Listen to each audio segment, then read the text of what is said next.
పిల్లలు ఒక్కటైన చేతనం తరతరాల చరిత గల తల్లి నీరాజనం పద పదాన నీ పిల్లలు ప్రణమిల్లిన శుభ తరుణం జై తెలంగాణ జై జై తెలంగాణ జై తెలంగాణ జై జై తెలంగాణ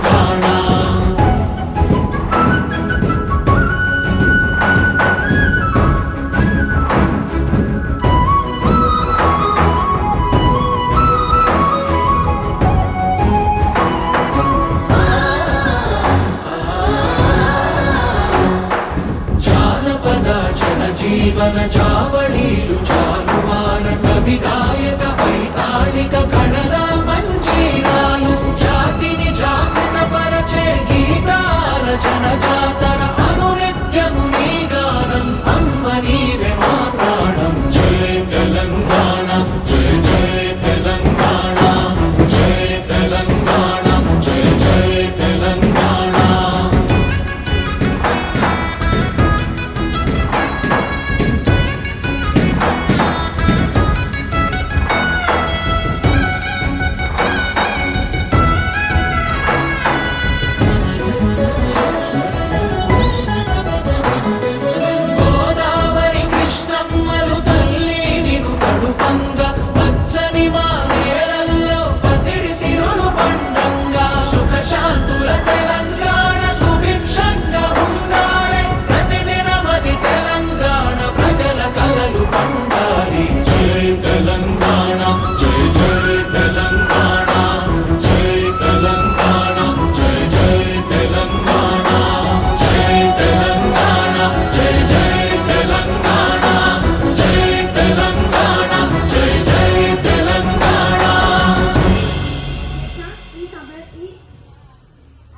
ఈ అసెంబ్లీకి వచ్చిన సభ్యులందరికీ స్వాగతం.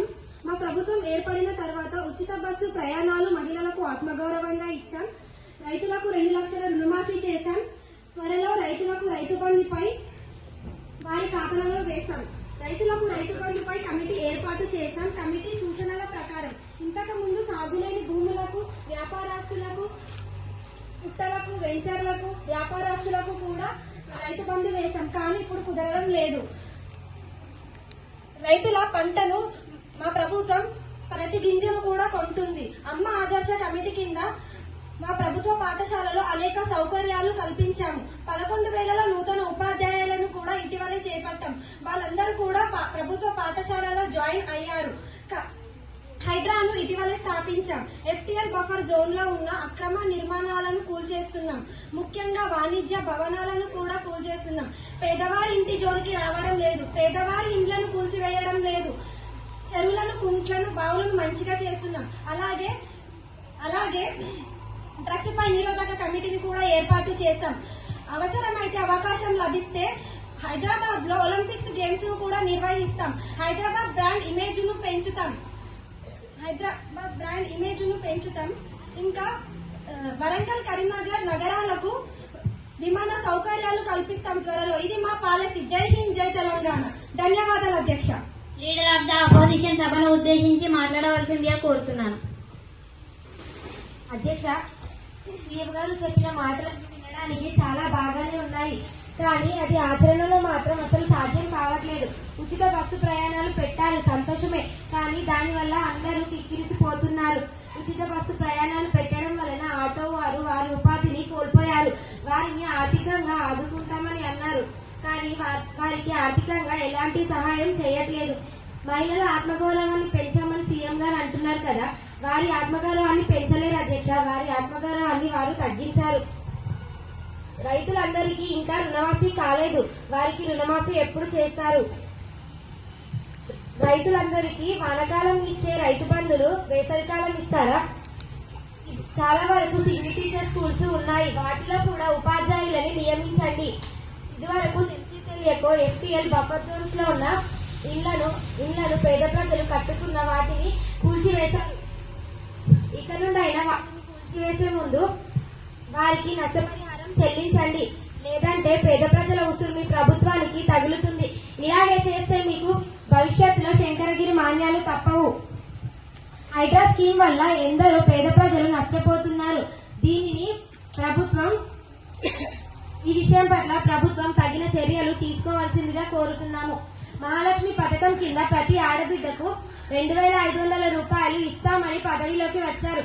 మర్చిపోయారా అధ్యక్ష? ఇదేనా మీ పాలన? లీడర్ ఆఫ్ ద హోమ్ సభను ఉద్దేశించి మాట్లాడవలసిందిగా కోరుతున్నాను. అధ్యక్ష, ఉచిత బస్సు ప్రయాణం వల్ల లక్షలాది మంది మహిళలకు ఉపయోగంగానే ఉన్నది, చిరుద్యోగులకు కూడా ఉపయోగంగానే ఉంది.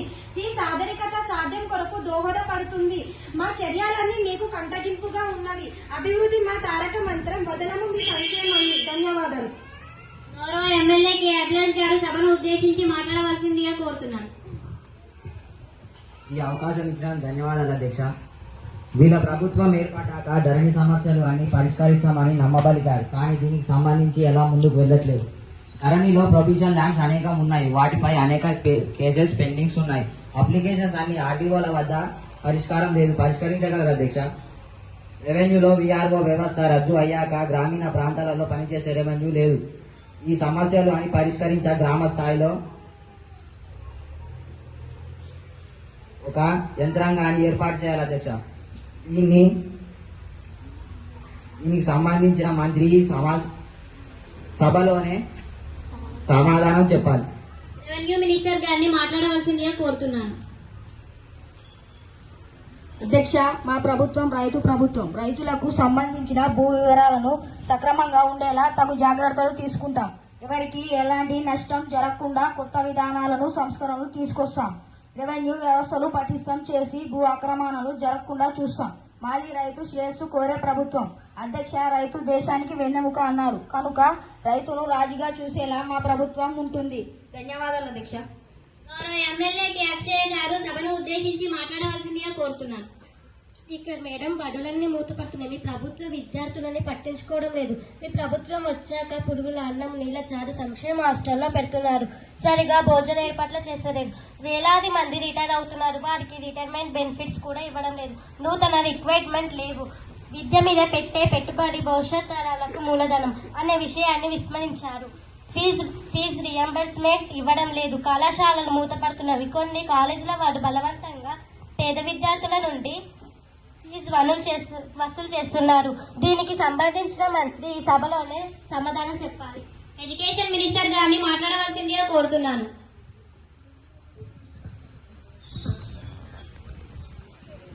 మేడం స్పీకర్, వారు చేసిన ఆరోపణలన్నీ కూడా అసత్యాలు, అబద్ధాలు.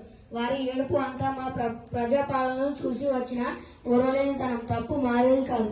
మా ప్రజాపాలన జనరంజకంగా సాగుతుంది. ఇటీవల ఉపాధ్యాయ నియామకాలు 11,000 మంది నింపాం.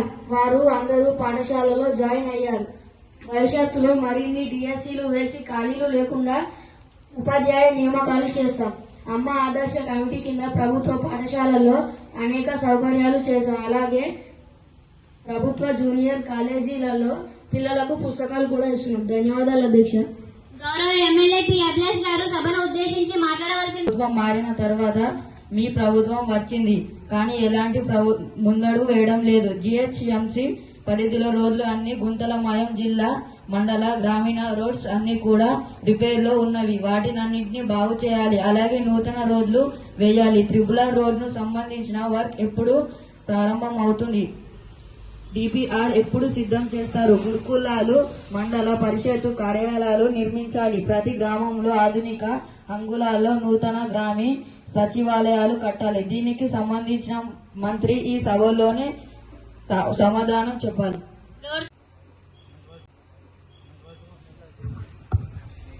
మేడం స్పీకర్ గారు, మా ప్రభుత్వం వచ్చాక ఢిల్లీలో తెలంగాణ భవనాలు కడుతున్నాం.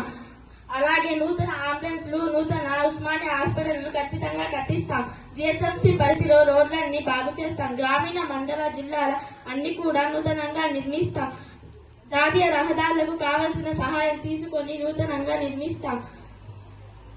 త్రిపుల రోడ్లను కూడా టెండర్ వర్క్ పిలుస్తున్నాం. నోటిఫికేషన్ ఇచ్చాం. బహికరణ నోటిఫికేషన్ ఇచ్చాం. ధన్యవాదాలు అధ్యక్ష. గౌరవ ఎమ్మెల్యే నిషేధం అంటూ ప్రభుత్వం ఏర్పాటు చేసింది, కానీ ఇంకా ఎక్కువ బెల్ట్ షాపులు పెరిగాయి. విచ్చలవిడిగా మద్యం అమ్ముతున్నారు. మద్యం ధరలు పెంచారు. మద్యం పట్టించుకోవడం లేదు. ప్రభుత్వం ఖజానా నింపుకోవడమే మీ లక్ష్యం, కానీ ప్రజల ఆరోగ్యం మీకు పట్టింపు లేదు. దీనికి సంబంధించిన మంత్రి సభలో సమాధానం చెప్పాలి. కూడా అవద్దాలి. మా గ్రామంలో బెల్ట్ షాప్స్ లేకుండా చేస్తాం. కఠినమైన శిక్షలు తీసుకువస్తాం. కల్తీ లేని మద్యాన్ని అందిస్తాం. రేట్లు పెంచడం లేదు. దశల వారీగా మద్యాన్ని నిషేధం చేస్తాం. ధన్యవాదాలు అధ్యక్ష. ప్రభుత్వం వచ్చాక మున్సిపాలిటీలో చెత్త చెదారం ఎక్కడ పడితే అక్కడనే ఉంటుంది. అంటువ్యాధులు విష జ్వరాలతో పట్టణాలు మగ్గిపోతున్నాయి. పరిశుభ్రత లేదు. మున్సిపాలిటీలో రోడ్స్ గుంతలమయం అయ్యింది. ఎక్కడ చూసిన రోడ్స్ పై నీళ్లు నిలుస్తున్నాయి. హైదరాబాద్ నగరం గురించి చెప్పనవసరం లేదు. విశ్వనగరం ఏయో గాని విశాలం అవుతుంది. చిన్న వాన వచ్చిన వరదలు ఇంట్లోకి వస్తున్నవి. దీనికి సంబంధించిన మంత్రి ఈ సభలో సమాధానం చెప్పాలి. మున్సిపాలిటీ మినిస్టర్ గారిని ఎమ్మెల్యే హారిక గారు మా ప్రభుత్వంపై బురద కార్యక్రమం తీసుకున్నారు. కానీ ఆమె ఆరోపణలు అన్ని అసత్యం. మా ప్రభుత్వం వచ్చాక మున్సిపాలిటీలకు ఎక్కువ నిధులు కేటాయించాం. ఎప్పటికప్పుడు పట్టణాలలో శానిటైజేషన్ చేస్తున్నాం. చెత్త చెదారం పరుస్తున్నాం. అంటూ వ్యాధులు రాకుండా తగిన జాగ్రత్తలు తీసుకుంటున్నాం. రోడ్ను నిర్మిస్తున్నాం. ఐటీ పరిశ్రమలకు చిన్న పట్టణాలకు విస్తరించే విధంగా పట్టణాలను అభివృద్ధి చేస్తున్నాం. ఈ చిన్న అవకాశం ఇచ్చిన ధన్యవాదాలు అధ్యక్ష. అధ్యక్ష, మన రాష్ట్రంలో ఆరోగ్య పరిస్థితి విషమంగా ఉంది. పట్టించుకునే నాదుడు లేడు. విశ్వజ్వరాలు అంటువ్యాధులు ప్రబలిపోతున్నవి. పేదలకు ఉచిత వైద్యం అందడం లేదు. అధ్యక్ష, ప్రభుత్వ ఆసుపత్రుల్లో అరకొర సౌకర్యాలు నాటికి ప్రమాణాలు తగ్గుతున్నవి. మందుగోళీలు కూడా సరిగ్గా ఉండడం లేదు. అధ్యక్ష, ఇది మీ చేతకానితనం. నూతన మెడికల్ కాలేజీల నిర్మాణం ముందుకు సాగడం లేదు. ఇది ఇలా జరుగుతుంటే మన ప్రభుత్వం ఏం చేస్తుంది? అధ్యక్ష, గాజులు తొడుక్కొని సీరియల్స్ చూస్తుందా? దీనికి సంబంధించిన మంత్రి ఈ సభలోనే సమాధానం చెప్పాలి. అధ్యక్ష, హెల్త్ మినిస్టర్ ప్రభుత్వం ఏర్పడిన వెంటనే హెల్త్ మినిస్టర్ గా అనేక ఉన్నత స్థాయి సమీక్షలు పెట్టాం. గత ప్రభుత్వం ఏర్పడిన వెంటనే కనీస వసతులు కల్పించలేకపోయింది. మేము ఆరోగ్య శాఖల్లో ఉన్న ఖాళీలను గుర్తించి వెంటనే భర్తీ చేస్తున్నాం. మెడికల్ కాలేజీల నిర్మాణం వేగవంతం చేస్తున్నాం. ప్రభుత్వ వైద్యశాలయందు స్కానింగ్ మిషన్లు కొత్తవి కొంటున్నాం. ధన్యవాదాలు అధ్యక్ష. మీరు మహాలక్ష్మి పథకం క్రింద మహిళలకు ఉచిత బస్సు ప్రయాణం పెట్టించారు. సంతోషం. కానీ బస్సు నిండా జనాలు ఉంటున్నారు. మహిళలకు కూర్చోవడానికి ప్లేస్ ఉండటం లేదు. ఇతరులకు కూడా ఇబ్బంది అవుతుంది. బస్సు సంఖ్య పెంచాలి. అలాగే ఉచిత బస్సు ప్రయాణం వల్ల ఆటో వాళ్ళు ఉపాధి కోల్పోయారు. మీ ప్రభుత్వం ఇచ్చిన హామీ విధంగా నెలకు ఎంతో కొంత ఆర్థిక సహాయం చేయాలి. కాలం చెల్లిన వాహనాలను రోడ్డుపై తిరగకుండా చేయాలి. ఆర్టీఓ ఆఫీసులలో జరుగుతున్న అవినీతిని తగ్గించాలి. దీనికి సంబంధిత మంత్రి చర్యలు తీసుకోగలరు. ప్రయాణం కల్పించాం. వారి ఆర్థికంగా చేయూతి ఇచ్చాం. రోజు లక్షల మందికి వారి గమ్యస్థలాలు ఉచితంగా బస్సులలో ప్రయాణం చేసే విధంగా చేస్తున్నాం. అది చూసి ప్రతిపక్షకు భయం పట్టుకున్నది. ఖచ్చితంగా ఆటో వాళ్ళను ఆదుకుంటాం. ఎక్కడైనా అవినీతి ఆనవాళ్లు ట్రాన్స్పోర్ట్ శాఖలో కఠినమైన చర్యలు తీసుకుంటాం. ధన్యవాదాలు అధ్యక్ష. మేడం స్పీకర్, ఈ ప్రభుత్వం వచ్చాక శాంతి భద్రత చాలా తగ్గిపోయింది. హోమ్ మినిస్టర్ గారి పాలనపై పట్టు రావడం లేదు. పోలీసులకు కనీసం అలవెన్స్ కూడా ఇవ్వడం లేదు. అధ్యక్ష, దొంగతనాలు దోపిడీలు బాగా పెరిగిపోతున్నాయి. సైబర్ క్రైమ్ కూడా చాలా పెరిగిపోతుంది.